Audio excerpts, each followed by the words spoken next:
Relationship advice. Update. Would I, 38 female, be an idiot if I got back together with my ex-husband, 37 male, who cheated on me 10 years ago? Original post.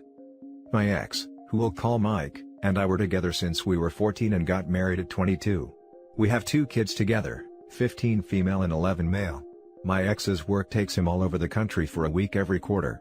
In one of those trips, he hooked up with one of his co-workers. I never thought he could do something like that cause our relationship was really solid. He confessed immediately after he got home. I actually would have never found out if he didn't. He begged me for forgiveness, said that he still loved me and it was a lapse in judgment, but said he would understand if I wanted a divorce, which is what eventually happened. It was very amicable and he actually gave me more than I expected: house, child support, alimony. It was a slow process, but over the years we became friends again and have a good co-parenting dynamic. Mike's a great father and the kids still love him. I got married 3 years after, and he was actually very supportive. I divorced my second husband 2 years ago because he changed his mind on kids. I want one last baby. Since the lockdown, Mike has been over frequently. At this point, our relationship is so good we don't need to enforce any of the set visits and such. Well, things have been getting hot between us for the last few months and we started having intercourse. I'm a woman with needs too, and, to be very honest with you guys, he's still the best guy I've been with after all these years. It's like our bodies were made for each other. He always joked that we were like prime Pippen and Jordan in bed, and when he said that again, it felt like we were back 10 years ago when we were still together. It was supposed to be just physical, but here we are. Just a few hours ago, he brought up the idea of us getting back together. He gave me the most genuine speech about how stupid he was the night he cheated, and how he never stopped loving me in the last 10 years. I was speechless and couldn't say anything, so he just gave me his usual toothy smile and said, "It's okay, I'll wait," before driving home. Now I'm lying here in bed typing this out. I'd be lying to you guys if I said I didn't love him. I'd be lying if I said the last few months weren't the happiest I've been in years. And I'd be lying if I said I never forgave him for cheating. I've told him years ago that I already did. If I had to decide right now, I'd jump out of bed and drive to his house and bring him home. It's taking all my willpower not to do so. I love him. However, I also want to think with my brain here. Pros of taking him back. He's a great dad and the kids would have him around more. He's a great provider. He says he still wants kids. I still love him. Cons, I don't know yet, but maybe some of you can help me with that. Any advice on how I should proceed? Now for the top advice before reading the update. He made a big mistake and has spent 10 years paying for it. The main question you need to ask yourself is, whether or not that's enough. You are the only one who can answer that.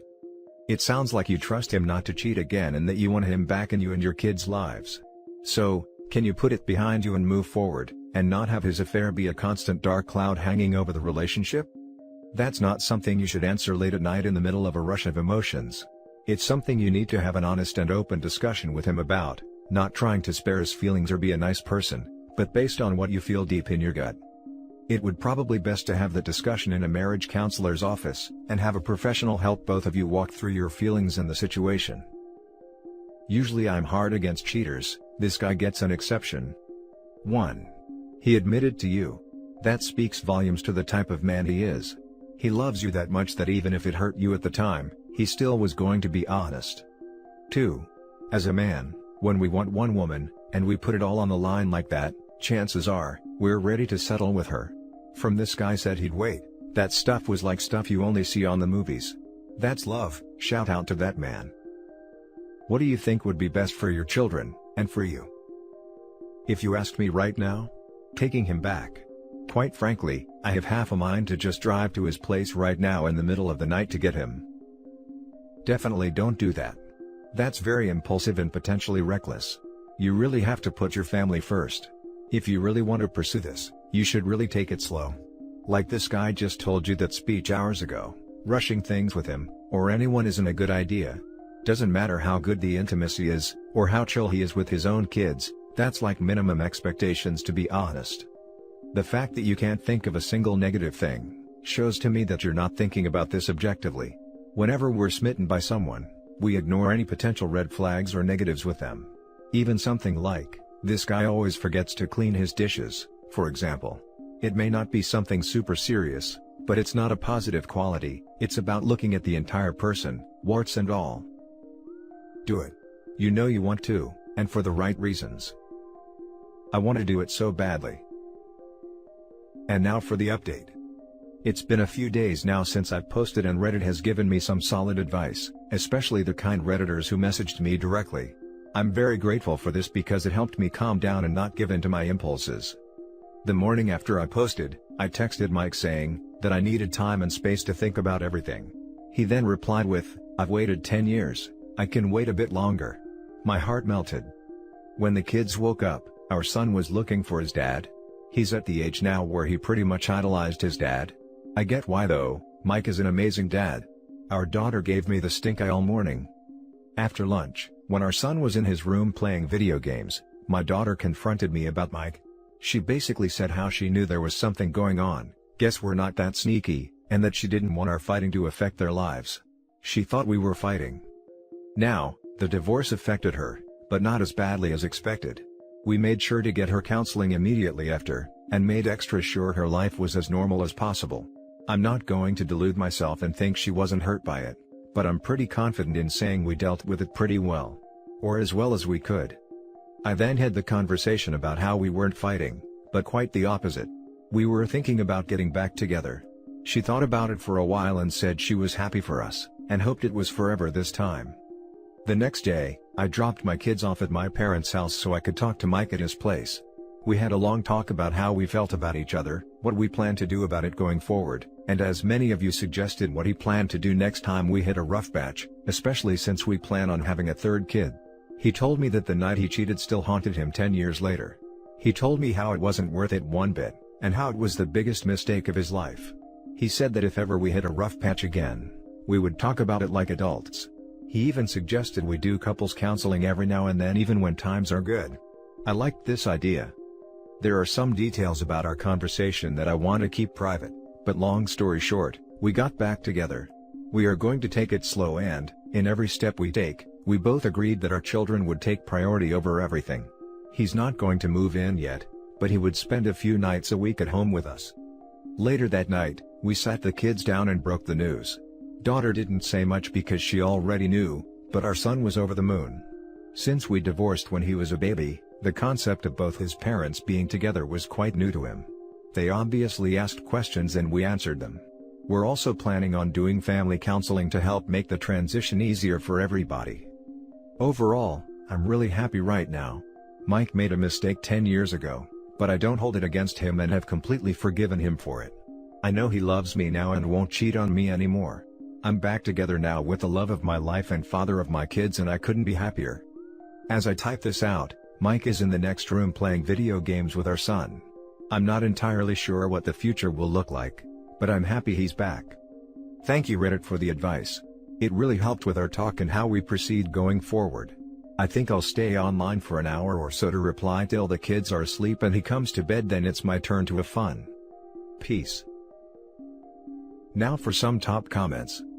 Wishing you the best. Also admire the grown-up way you and your ex are handling this situation. Thanks. And yeah, it's easy when you're both on the same page, especially when it comes to putting the kids first above all. I think this comment will be buried, but I was the daughter in almost this exact situation. My parents split when I was 8 and got back together when I was 18 after my mom cheated. My dad never stopped loving her, and they remained friends and co-parented brilliantly the whole 10 years.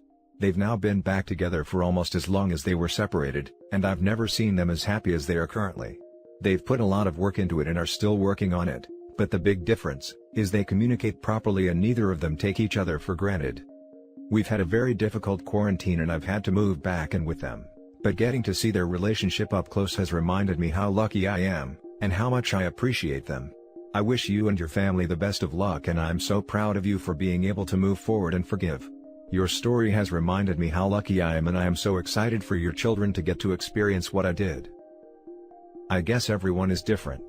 My parents split when I was 7 because my dad cheated. They got back together when I was 11, re-engaged by 12, and he was booted again when I was 13 for cheating.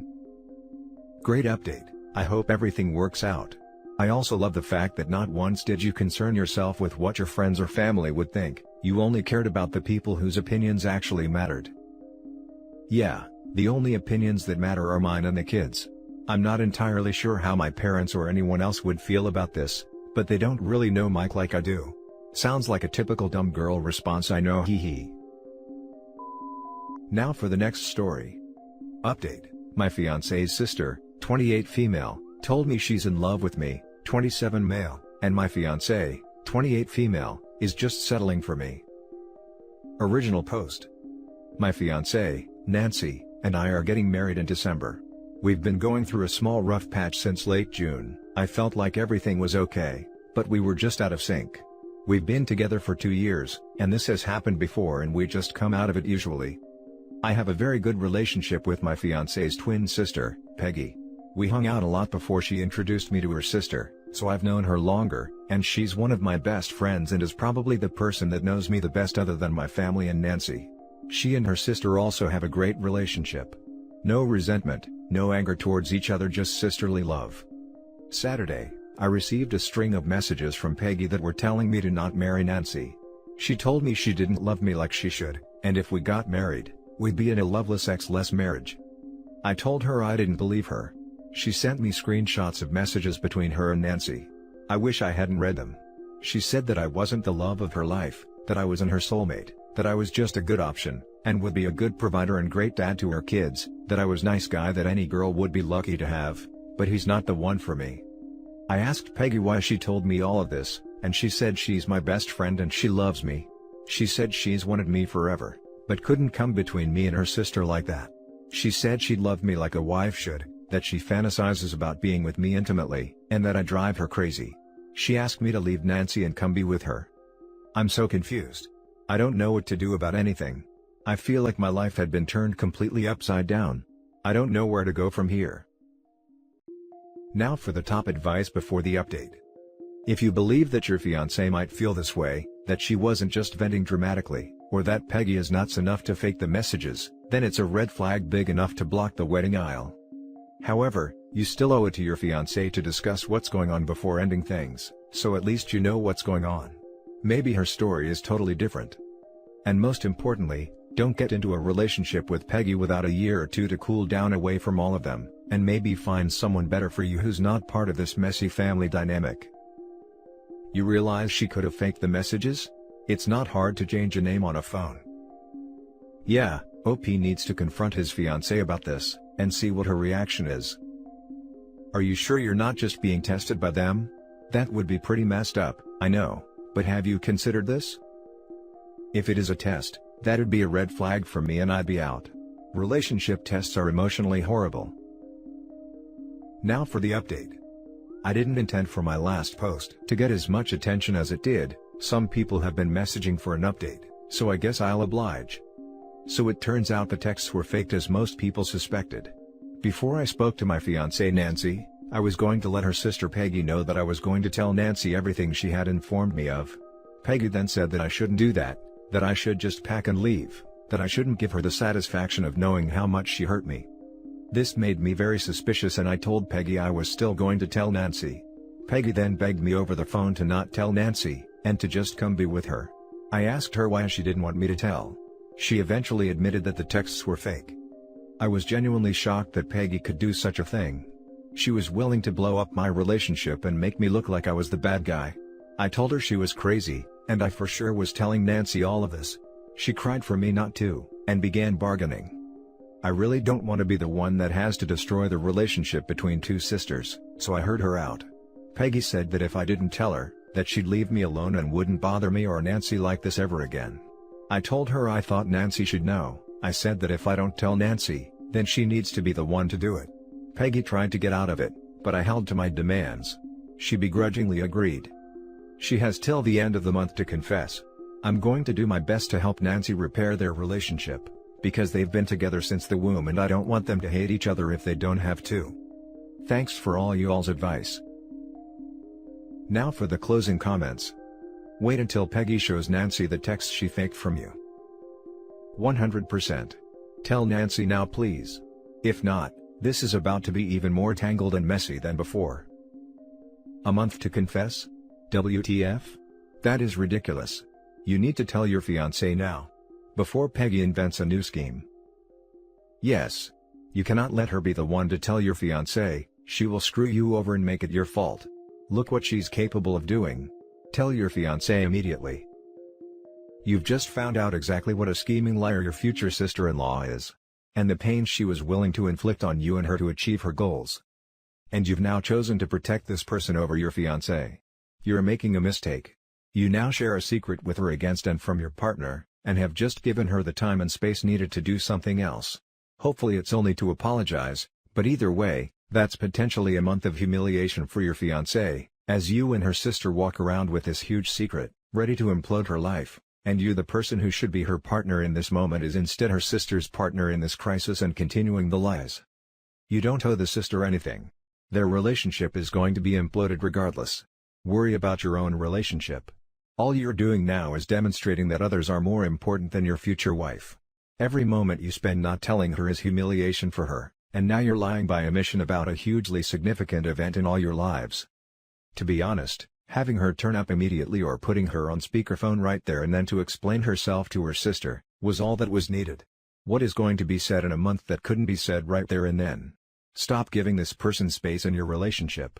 The fault was all hers, but now you've decided to also add yourself to the problem list. Why? Good luck regardless. And that's it for this video, guys. If you have thoughts to share, leave a comment below. Don't forget to hit like and subscribe if you like this content. I'll catch you in the next one.